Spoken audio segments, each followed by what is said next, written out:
ایک آخری علاج ہے، آخری، وہ کیا؟ گوشت کا چھوٹا سا ٹکڑا دھاگے کے ساتھ باندھ کے منہ میں ڈالا اور پھر ایک باریک سا تنکا لے کے اس کو اندر ڈالنے لگے گلے میں۔ وہ گوشت کا ٹکڑا جب حلق کے اندر اتر گیا، اس حکیم نے واپس کھینچا تو کیسے ایسی بدبو آئی جیسی کبھی سونگی نہ تھی۔ جانور کیڑے مکوڑے لگے ہوئے باہر نکلے، اور جب دیکھا تو جتنے محل میں لوگ بیٹھے تھے چلاتے ہوئے نکل گئے کہ یہ کیا مصیبتیں ہیں۔ حکیم بھی اٹھ کے دوڑنے لگا، کہا تجھے کیا ہوا؟ کہنے لگے حجاج تیری بیماری زمینی نہیں، تیری مصیبت زمینی نہیں۔ کہا میری مرض تک تم کیوں نہیں پہنچ پا رہے؟ تو کہنے لگے لگتا ہے تو بد دعا کا مریض ہے، لگتا ہے تو ظلم کا مریض ہے، تو جبر کا مریض ہے۔ تڑپتا رہا، سسکتا رہا۔ ایک وقت وہ بھی آیا کہ گھر والوں نے کمرے میں بند کر کے تالا لگا دیا، دیوار سے ٹکرے مارتا۔ او بھائی، جو گناہوں کے بیمار ہوتے ہیں انہیں شفا نہیں ہوتی، جو ظلم، جبر، بربریت کے بیمار ہوتے ہیں انہیں سکون قلبی میسر نہیں آتا۔ دوائیاں ان بیماریوں کی بنی ہوئی ہیں جو بیماریاں زمینی ہیں، جو بیماریاں خوراک کی بد پرہیزی سے ہوتی ہیں، جو گناہوں کی بد پرہیزی سے ہوتی ہیں، ان کی بیماریاں، ان کی شفا توبہ ہے، ان کی شفا رجوع اللہ ہے، ان کی توبہ اللہ سے معافی مانگنے سے شفا ہوتی ہے۔ حجاج جب مرنے لگا تو بلایا، یہ رنگ بھی ذرا ملاحظہ کیجئے گا، دو چار قریبیوں کو بلایا۔ پتا ہوتا ہے نا اپنے کرتوتوں کا آدمی کو، پتا سارا ہے سردار نو کیتیاں دا، پتا ہوتا ہے سارا۔ بلا کے کہنے لگا جب میں مر جاؤں تو مجھے رات کو دفن کرنا۔ کیوں بھئی عورت ہے؟ کہنے لگا نہیں رات کو دفنانا۔ ٹھیک ہے رات کو دفنا دیں گے۔ پھر کہنے لگا جب صبح ہو جائے تو صبح ہونے سے پہلے پہلے میری قبر زمین کے برابر کر دینا، نشان مٹا دینا۔ کا وجہ تو کلمہ پڑھتا ہے، حضور کا حکم ہے کہ قبر کم از کم ایک بالش، ایک گیٹ اونچی ہونی چاہیے زمین سے کم از کم، تو تیری قبر مٹا دے۔ وجہ پتا ہوتا ہے اپنے ظلموں کا۔ کہنے لگا مجھے پتا ہے لوگ میرے مرنے کے بعد میری قبر بھی نہیں چھوڑیں گے، دنیا میں تو میرے جبر کی وجہ سے کوئی آ نہ سکا، لیکن میری قبر بھی لوگ جنازوں میں باتیں شروع کر دیتے ہیں۔ جنازوں میں نے ایسی بھی داستانیں سنی ہیں کہ کوئی مرا تو لوگ جوتوں کا ہار قبر پہ ڈالا ہے۔ نہیں بھائی، تو جب زندہ تھا تو تیرے جبر ظلم کی وجہ سے نہیں کو بول سکا۔ ایک تو ہے قیامت میں حساب ہوگا، یہاں دنیا میں حساب ہونے لگتا۔ اتنی لمبی زبانیں لوگوں کی لٹک کر مرتے وقت باہر نکل آتی ہیں۔ دعا کریں، جمعہ ہے، اللہ تعالیٰ ایمان کی موت عطا فرمائے۔ دعا فرمائے رب تعالیٰ اللہ تبارک و تعالیٰ توبہ کر کے جانے کی توفیق عطا فرمائے۔ جاگے جاگے اور سنے اور دعا کرے، اے اللہ تو ہمیں ظلم سے ویسے ہی محفوظ فرما، اگر ہم زیادتی کرنے لگے تو اے اللہ ہمیں اس سے منع فرما، ہمیں اس سے تو یہ توفیق دے کہ ہم باز آ جائیں اس گناہ سے۔ میرے بھائی، ایک تو دنیا میں سزا ہے، پھر قیامت کی سزا ہے، اور وہ زیادہ سخت ہے، وہ زیادہ سخت ہے۔ ہم لوگوں نے نا ہیلے بہانے بڑے بنائے ہوئے ہیں۔ بینک کے ساتھ کاروبار کرنے والا کہتا ہے نہیں مجبوراً لیا ہے، مجبوراً مر رہا تھا تو آخری لبوں پہ تھا تو جائز ہے، جائز ہے۔ اس وقت جب تجھے کھانے کو لقمہ نہ لگے تو حرام کھانا بھی جائز ہے۔ کیا دقت تھی؟ کیوں اللہ رسول کے مقابلے میں کھڑا ہوا تو؟ کیوں سود کا دھندا کیا؟ کیا تکلیف تھی؟ کہاں تو الجھ گیا تھا؟ ہم جان بوجھ کے اپنے لیے جہنم کٹھی کرتے ہیں، پھر کہتے ہیں سکون نہیں زندگی میں۔ کہاں سکون آئے گا؟ کیسے آئے گا؟ ہم نے خود آگ لگائی ہے چمن میں اپنے۔ جو قیامت کی سزا ہے، میرے نبی پاک علیہ السلام نے فرمایا رب تمہیں سامنے کھڑا کرے گا۔ اور کس طرح کھڑا کرے گا؟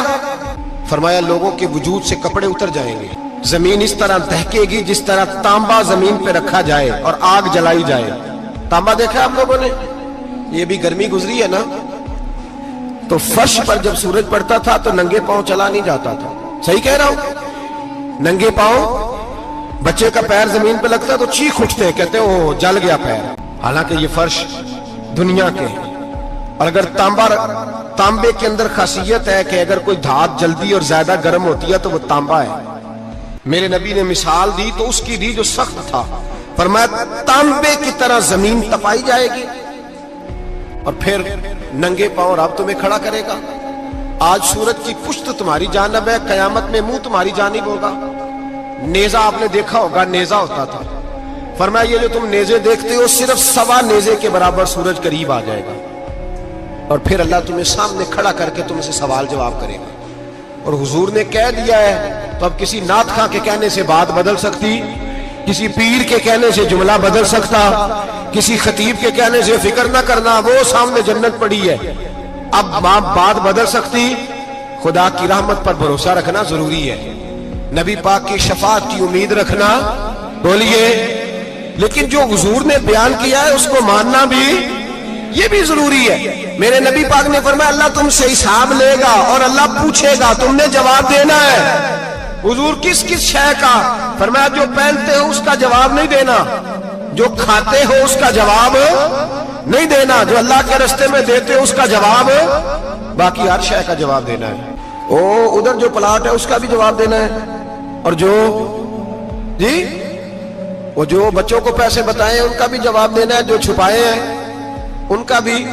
ثم لتسألن یومئذ عن النعیم، جو کمیٹی اپنے محلے میں ڈالی ہے اس کا بھی جواب دینا ہے، جو سسرال کے علاقے میں ابا جی سے چوری ڈالی ہوئی ہے اس کا جواب بھی، سب کا جواب دینا ہے، تمام حساب کتاب۔ اور اللہ فرماتے ہیں میں سامنے کھڑا کر کے ہر سوال کا تجھ سے جواب، تجھے ہر سوال کا جواب صاحب۔ اچھا یہ جو بڑے لوگ تھے وہ حساب سے ڈرتے تھے، ہم چھوٹے لوگ ہیں ہم حساب سے ہم نہیں ڈرتے، ہم کہتے ہیں دیکھی جائے گی۔ بڑے لوگ جو تھے وہ حساب سے، حضرت ابوبکر صدیق دعا کرایا کرتے تھے، دعا کرو اللہ مجھ سے حساب نہ پوچھے۔ حضرت عمر فاروق رضی اللہ تعالیٰ عنہ اپنے بیٹے سے کہتے تھے بیٹا اپنے باپ کے لیے رحمت کی دعا کرنا، میں درگزر والا ہوں، میں حساب والا کوئی نہیں۔ بڑے لوگ ڈرتے تھے، بڑے لوگ۔ حضرت عثمان غنی قبر پہ کھڑے ہوتے تھے تو داڑھی آنسوؤں سے بھیگ جاتی، غلام کہتے ہیں حضور 3 دفعہ نبی پاک نے آپ کو جنت کی بشارت دی ہے، 3 دفعہ بشارت دی ہے، تو آپ کیوں اتنا روتے ہیں؟ عثمان غنی فرماتے جس رسول نے مجھے جنتی کہا ہے اسی محبوب نے مجھے فرمایا تھا عثمان قبر آخرت کی منزلوں میں سے پہلی منزل ہے۔ اور آپ فرماتے میرے تو کمرے میں دیا گل ہو جائے تو مجھے ڈر لگتا ہے، اس میں تو مکمل اندھیرا ہے۔ آپ فرماتے کھڑکیاں بند ہو تو دم گھٹنے لگتا ہے، اس کو تو دروازہ ہی کوئی نہیں، روشن دان تک نہیں۔ بھائی جو بڑے تھے وہ ڈر رہے تھے۔ مولا علی شیر خدا نماز کا وضو کر کے کانپتے تھے، کانپتے۔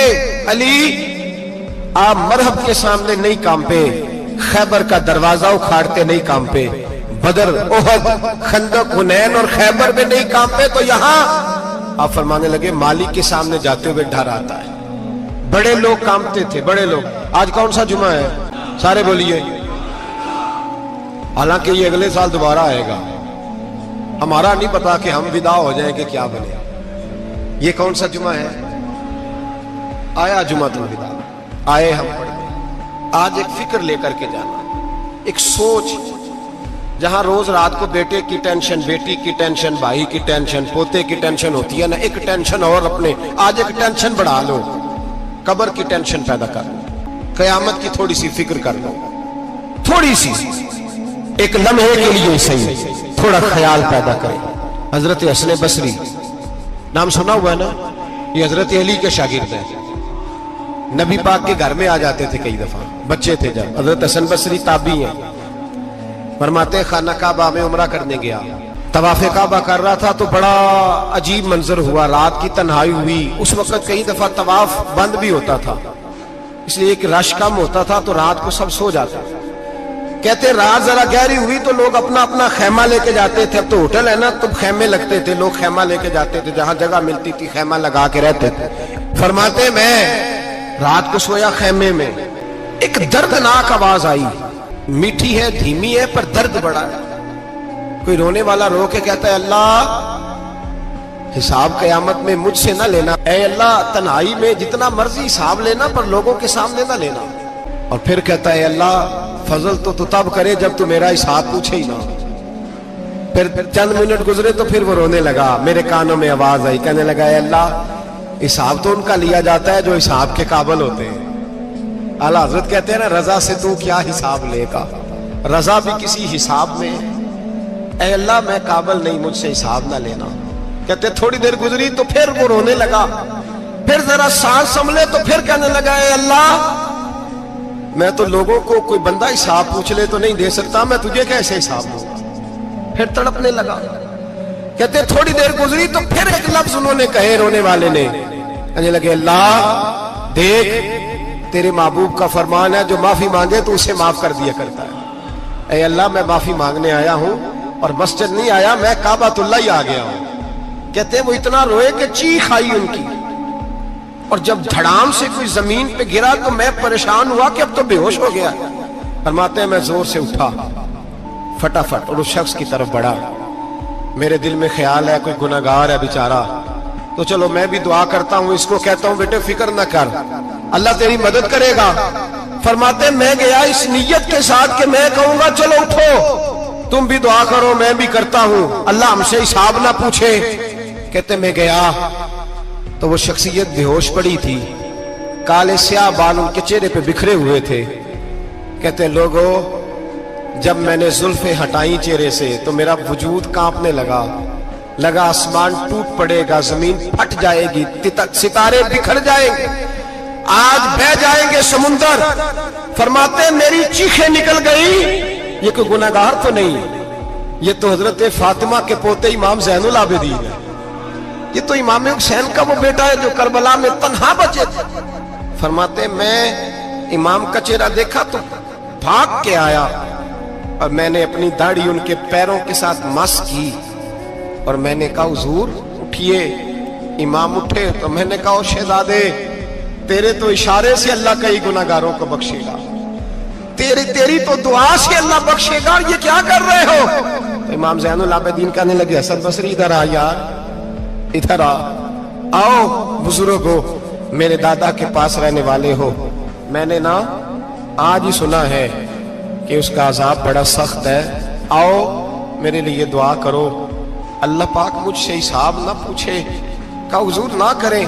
اب فرمانے لگے تجھے نہیں پتا کچھ چیزیں ایسی ہیں کہ رب نے اگر حساب پوچھا تو میں واقعی جواب نہیں دے پاؤں گا، چل کر میرے لیے دعا۔ کہتے میں نے ہاتھ باندھے حضور میں نہیں کرتا، اٹھا کہہ۔